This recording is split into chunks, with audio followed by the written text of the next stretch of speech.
आइए इस समय हम संकरण अभिक्रिया की बात करते हैं। संकरण अभिक्रिया अर्थात पहले चैप्टर में जो हम लोग 7 अभिक्रियाओं के प्रकार पढ़े थे, उसमें एक संयोजन अभिक्रिया से शुरुआत हम लोग करते थे। 7 अभिक्रिया में संयोजन अभिक्रिया, वियोजन अभिक्रिया, विस्थापन अभिक्रिया, द्वितीय विस्थापन अभिक्रिया, ऑक्सीकरण, अपचयन और रेडॉक्स अभिक्रिया, ये 7 प्रकार के हम लोग रिएक्शन पढ़े थे। उसमें जो संकरण अभिक्रिया है, संकरण का मतलब इकट्ठा होना और संयोजन का मतलब भी इकट्ठा होना है, जुड़ना। तो ये जो है संकरण अभिक्रिया को ही हम संयोजन अभिक्रिया भी कह सकते हैं, ठीक है ना। लेकिन यह संकलन अभिक्रिया बेटा यहाँ पर केवल कार्बनिक यौगिकों के बारे में है, ठीक है, और बहुत ही इंपॉर्टेंट है ये, very important, IMP, very important है। संकलन अभिक्रिया क्या होता है? संकलन अभिक्रिया में यदि हम जब कार्बनिक यौगिकों की बात करते हैं तो 2 उत्प्रेरक होते हैं, पैलेडियम या निकिल। इनकी उपस्थिति में ये अभिक्रियाएं होती हैं। तो क्या होती है ये अभिक्रिया समझ लो। पैलेडियम या निकिल तत्व हैं, ठीक है ना, निकिल समूह के दोनों तत्व हैं। निकिल के नीचे वाले समूह में निकिल जो किसमें है, 1 2 3 चौथे में है, निकिल चौथे आवर्त का तत्व है और पैलेडियम 5वें आवर्त का तत्व है, लेकिन एक ही समूह का तत्व है, एक ही समूह का तत्व है। तो ये दोनों उत्प्रेरक का काम करते हैं, किसके लिए? कार्बनिक यौगिकों की संकलन अभिक्रिया के लिए। यहाँ ध्यान दीजिए बेटा। अब तो कोई पूछे कि संकलन अभिक्रिया होता क्या है, तो संकलन अभिक्रिया का मतलब होता है बेटा असंतृप्त हाइड्रोकार्बन। आप लोग पता है ना, हाइड्रोकार्बन 2 प्रकार के होते हैं, संतृप्त हाइड्रोकार्बन और असंतृप्त हाइड्रोकार्बन।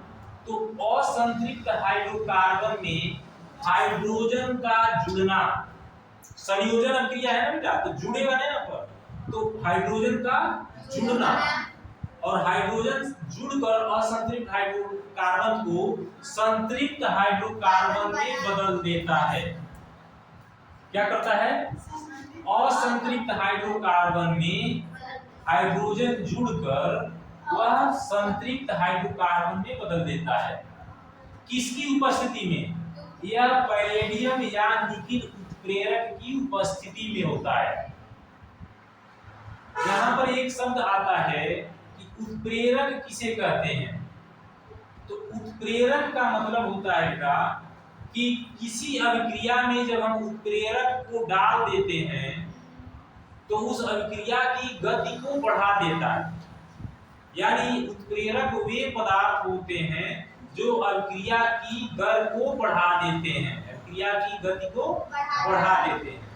तो निकिल, अच्छा यह अभिक्रिया आप पूछ सकते हो कि सर क्या ये निकिल या पैलेडियम हटा देंगे तो यह अभिक्रिया नहीं होगी? तो नहीं होगी, ठीक है ना, यह अभिक्रिया नहीं होगी।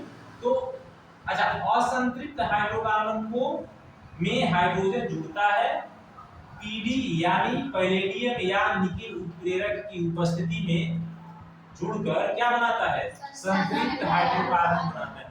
यही संकलन अभिक्रिया कहलाती है। संकलन समझ गए ना? संकलन का मतलब क्या? जुड़ना।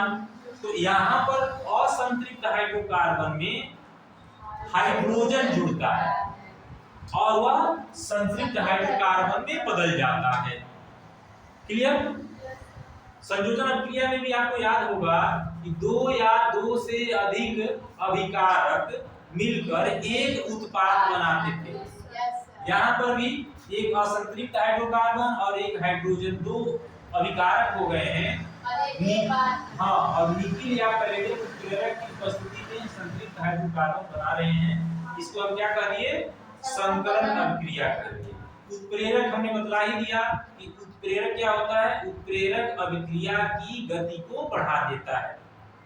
अब इसी अभिक्रिया के आधार पर आप लोगों ने अपने घरों में वनस्पति घी आता है, आप लोग घरों में कई बार कोई त्योहार वगैरह पर्व वगैरह होता है तो पुआ वगैरह बनाने के लिए या कई तरह के पकवान बनाने के लिए वनस्पति घी का उपयोग आप लोग करते हैं।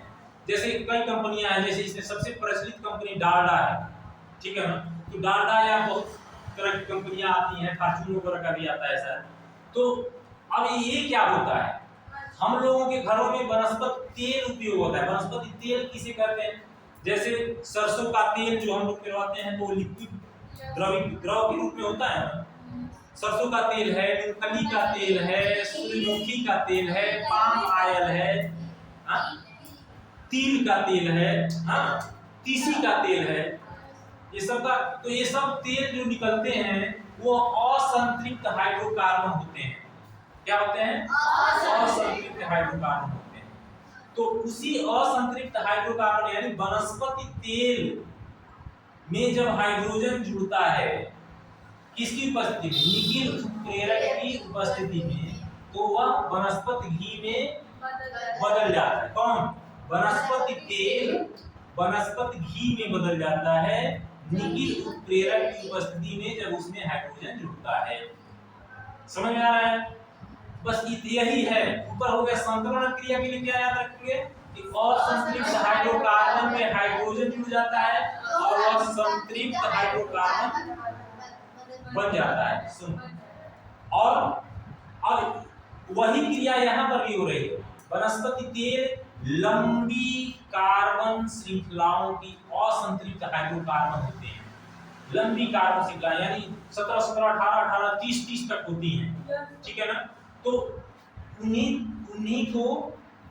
में जब हाइड्रोजन जुड़ता है तो प्रत्येक डबल बॉन्ड पर ये इसको तोड़कर क्या करता है, सिंगल बॉन्ड बना देता है।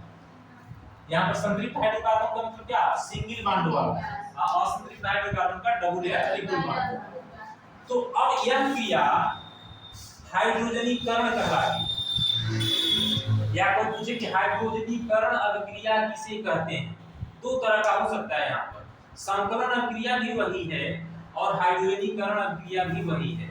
तो हाइड्रोजनीकरण अभिक्रिया को आप समझ लेना, ये हाइड्रोजनीकरण अभिक्रिया।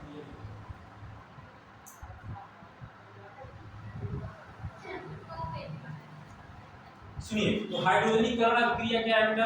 हाइड्रोजनीकरण अभिक्रिया है वनस्पति तेल से वनस्पति घी का निर्माण। सिर्फ इतना ही, वनस्पति तेल से वनस्पति घी का निर्माण।